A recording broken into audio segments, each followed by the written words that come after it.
Nyasa ni miongoni mwa maziwa yanayopatikana hapa nyumbani Tanzania, ambapo kwa kulitizama tu ama kwa hakika linapendeza sana, na kwa kupitia muonekano huo basi huifanya pia taswira ya nchi yetu iwe ni yenye kuvutia hasa.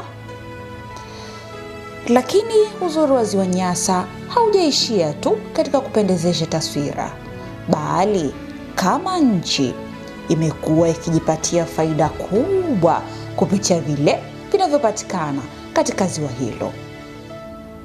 Mfano, tukianza na kile kinachopatikana ndani yake, yaani hapa namaanisha samaki, lakini pia vile ambavyo vimekuwa vikipatikana pembezoni yake,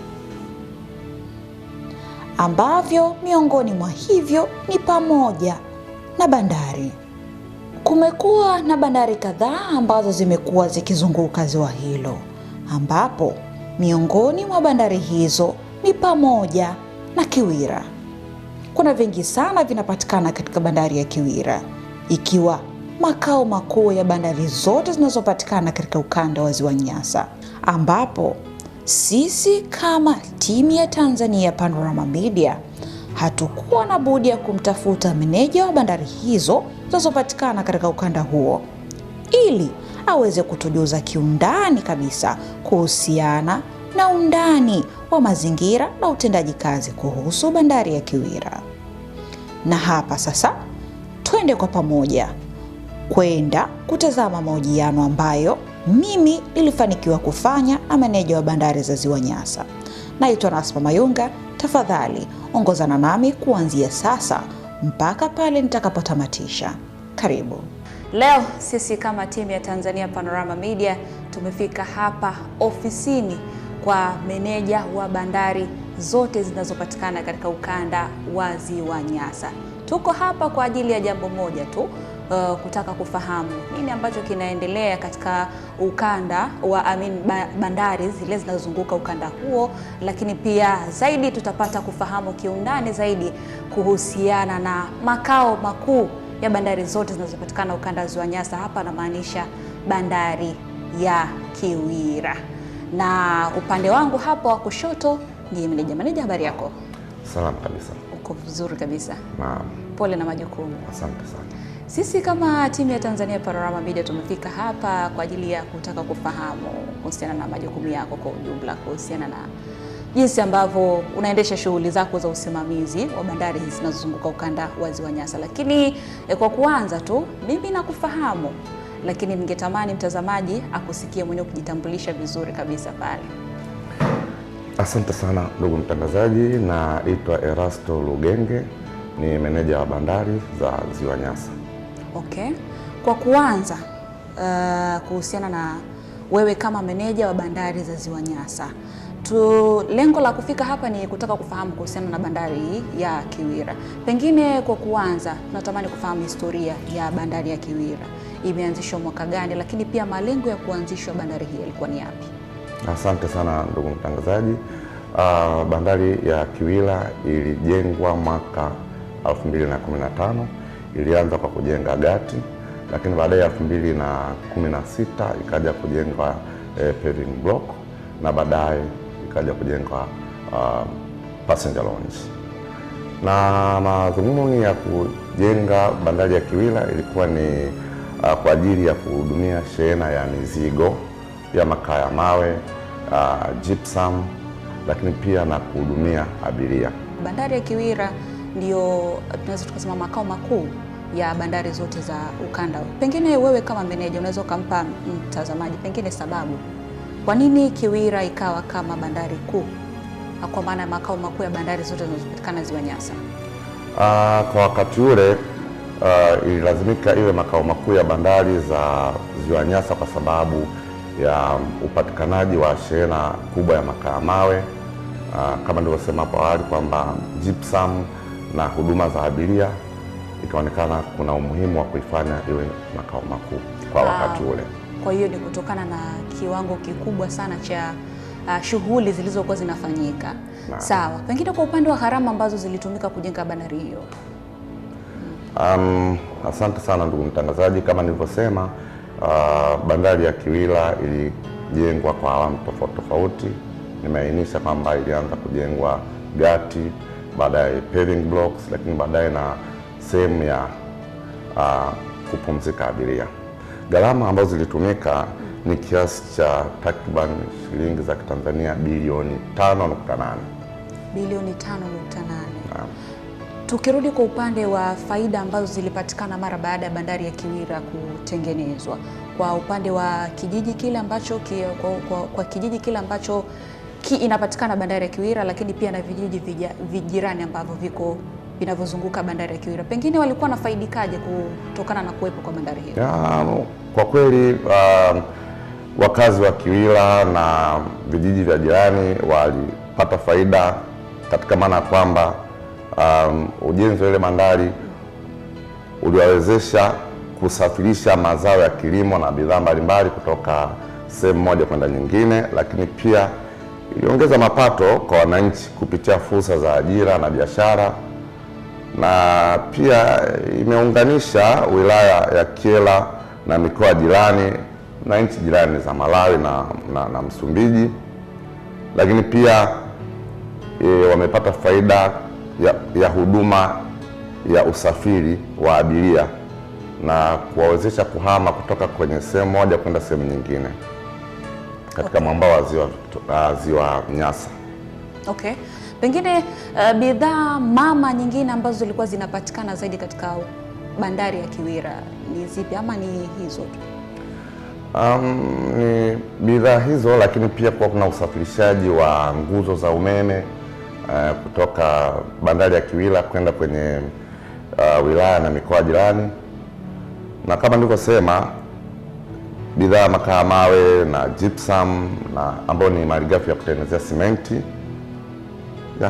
Meneja, turudi katika upande wa mabadiliko ya tabia nchi. Pengine bandari hii ya Kiwila ishawahi kukumbana na mabadiliko haya ya tabia nchi, athari za mabadiliko ya tabia nchi? Ni kweli ndugu mtangazaji, bandari ya Kiwila ilikumbwa na changamoto ya mabadiliko ya tabia nchi kama zilivyo bandari nyingine za maziwa. Athari zitokana na kiwango cha maji katika ziwa Nyasa kimesababisha mafuriko na kusimama kwa shughuli za bandari, lakini mafuriko hayo pia yaliathiri bandari ya Kiwila na kusababisha sasa kusimama kwa safari za meli katika ziwa Nyasa. Na kingine ambacho kimeathiri imeathiri mfumo sasa wa mito inayopeleka maji ziwani ikiwemo mto Kiwila, na pia uhakika wa shughuli za bandari umepungua kutokana na kubadilika kwa viwango vya maji. Pengine kwa upande sasa wa athari hizo ambazo zimetokea, kuna namna yoyote ambapo nyinyi kama mamlaka ya TPA imetengeneza mazingira ya kutengeneza fursa ambazo zitaendelea kupatikana licha ya kutokea kwa athari za mabadiliko haya ya tabia nchi?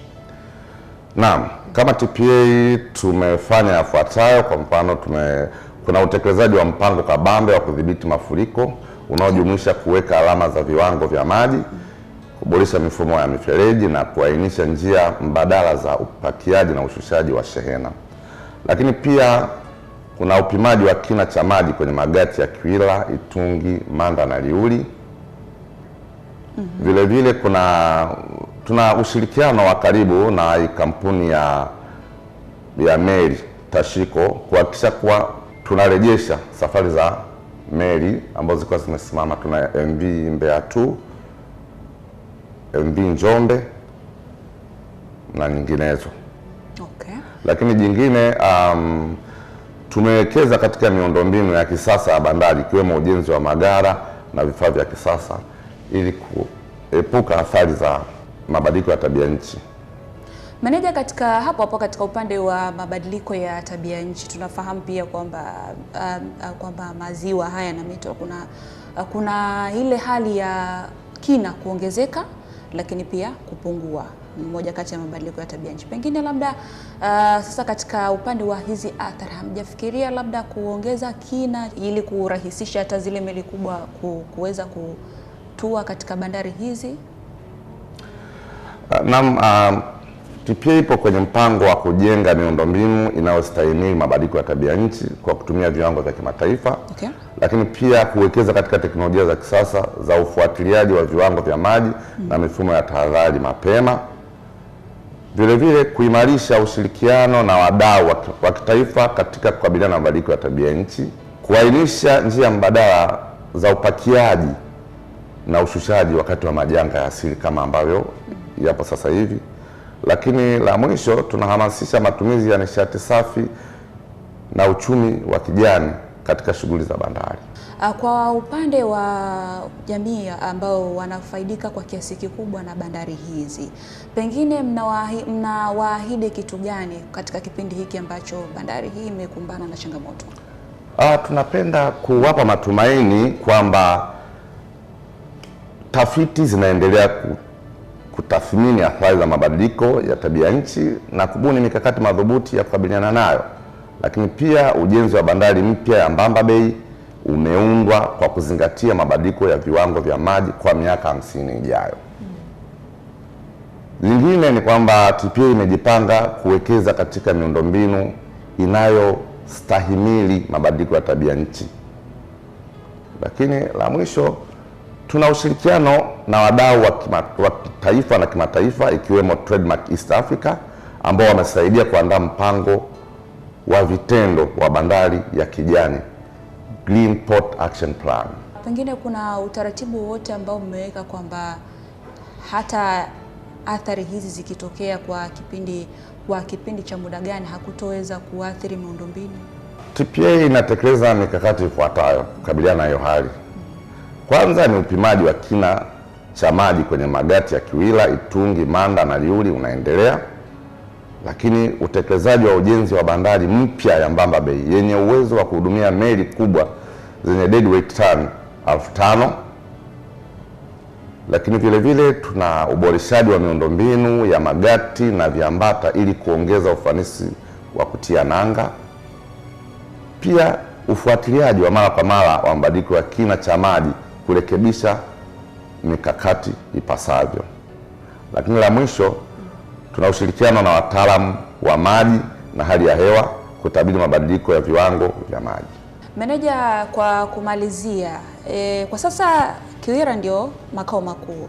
Pengine kuna mpango wote wa kubadili ili eneo kama makao makuu ama hata mara baada ya maboresho haya kukamilika, na tumesikia hapo kuna ujenzi wa bandari ya Mbamba Bay, pengine makao makuu yatabaki Kiwira ama mna mpango wa kuyahamisha?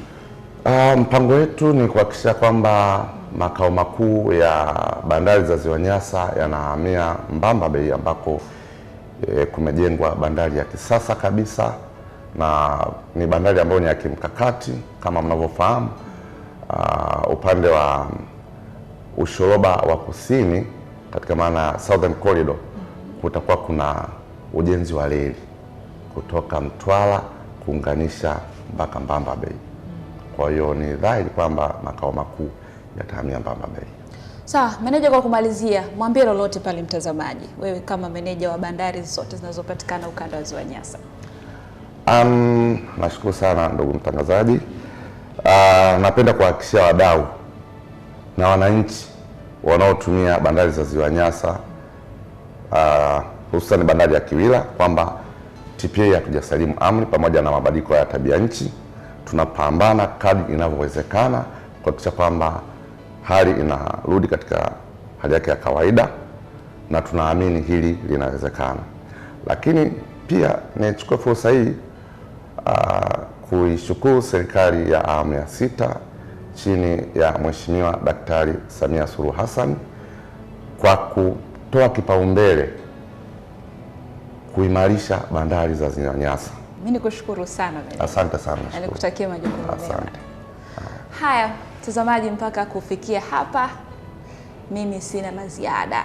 Nimepata kumsikia kwa uzuri kabisa hapa meneja akidadavua na kunyambua kwa uzuri kabisa kuhusiana na mipango na mikakati ambayo inaendelea kupangwa na TPA kuhakikisha kwamba ukanda wa Ziwa Nyasa basi mambo yanakuwa mazuri kabisa. Mimi ni Naspo Mayunga, nyuma ya kamera alikuwepo Ramadhani Kilagula. Hadi wakati mwingine.